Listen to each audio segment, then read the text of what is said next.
حضور کا چچا ابو لہب بدترین دشمن، اور اس کی بیوی ام جمیل بدترین دشمن.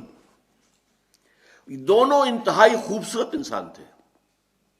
ابو لہب سرخ سفید رنگت، بڑی بڑی آنکھیں، بہت خوبصورت انسان تھا. اسی لیے اس کا نام تو غالباً عبد العزیٰ تھا، اگر مجھے مغالطہ نہیں لگ رہا ہے، بلکہ یہ تو اس کی کنیت بن گئی تھی. ابو لہب، جیسے کہ لہب کہتے ہیں دہکتا انگارہ، تو یہ تو دہکتے انگارے کے مانند ہے. اس کے سرخ و سفید رنگت جو ہے، اس کی آنکھیں جو ہے بڑی بڑی، لیکن بدقسمت بدبخت حضور کا انتہائی دشمن. اور ام جمیل اس سے بڑھ کر دشمن. یہ بتانا مشکل ہے کہ کون زیادہ بڑا دشمن تھا. ذاتی طور پر حضور کو جو تکلیفیں پہنچائی ہیں وہ باہر کے لوگ نہیں پہنچا سکتے تھے، لیکن یہ تو گھر کے لوگ تھے، انہیں کون روکے. بنو ہاشم کا جو ایک حصار حاصل تھا حضور کو، جب تک کہ ابو طالب کا انتقال نہیں ہوا ہے، اس وقت تک بنو ہاشم حضور کے حفاظت کرنے والے تھے.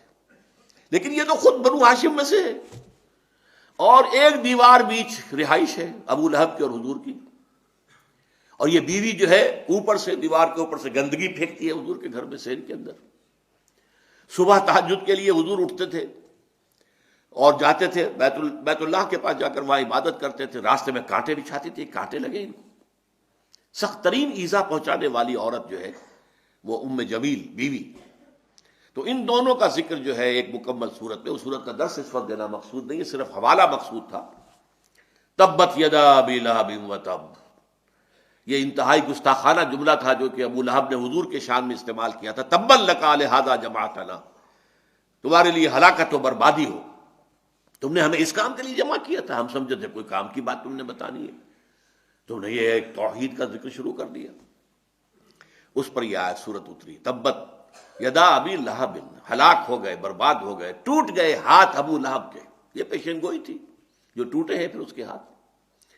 حضور کو ذاتی طور پر تکلیف پہنچانے میں سب سے بڑا کام اس کا یہ تھا کہ اس کے دو بیٹوں کا رشتہ حضور کی دو صاحبزادیوں کے ساتھ طے تھا.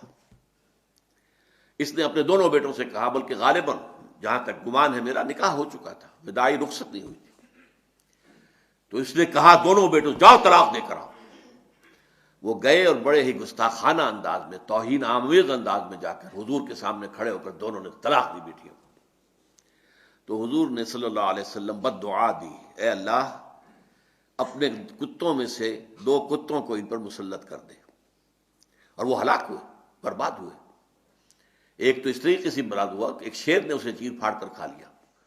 اسے خوف تھا، ایک قافلہ لے کر گیا ہوا تھا، اور اسے رات کو وہ یہ کرتا تھا کہ اپنے ارد گرد جو ہے وہ الاؤ آگ کا جلاتا تھا، اس کے درمیان میں سوتا تھا. شیر آیا ہے، چھلانگ لگا کر اندر گیا، اس کو چیر پھاڑ کے رکھ دیا. حضور کی بد دعا تھی، حضور کو ذاتی رنج پہنچا تھا. یہ جو مجلسی معاملات ہوتے ہیں، بیٹیوں کو طلاق دے دینا، یہ ظاہر بات ہے کہ بہت تکلیف دہ چیزیں ہوتی ہیں. بہرحال اس کے لیے فرمایا تبت یدا ابی لہب وتب ما اغنی عنہ مالہ وما کسب، اس کے ہرگز کام نہیں آئے گا اس کا مال اور جو کمائی اس نے کی ہوئی ہے، جو مال کمایا ہوا ہے. سیصلی نارا، ان قریب جہنم میں جھونک دیا جائے گا. ذات لہب، اس کے نام کے حوالے سے اب لائے، جو بھڑک رہی ہوگی شعلوں کی طرح. جیسے یہ ابو لہب ہے شعلہ، شعلے کا باپ، شعلے والا، تو آگ بھی شعلوں والی ہوگی. سیصلی نارا ذات لہب وامرأتہ، اور اس کے ساتھ ہی اس کی بیوی بھی ہوگی، حمالۃ الحطب، جو کہ ایندھن لے لے کر آئے گی اور اس آگ میں اور ڈالے گی تاکہ اور آگ بھڑکے. سیصلی نارا ذات لہب وامرأتہ حمالۃ الحطب فی جیدہا حبل من مسد، اس کے گردن کے اندر ایک موٹی سی رسی ہوگی بان کی، جس سے گردن چھل رہی ہوگی. یہ جہنم کے عذاب کی ایک شکل ہے جو دکھائی جا رہی ہے، اس کی حقیقت تو وہی جا کر واضح ہوگی.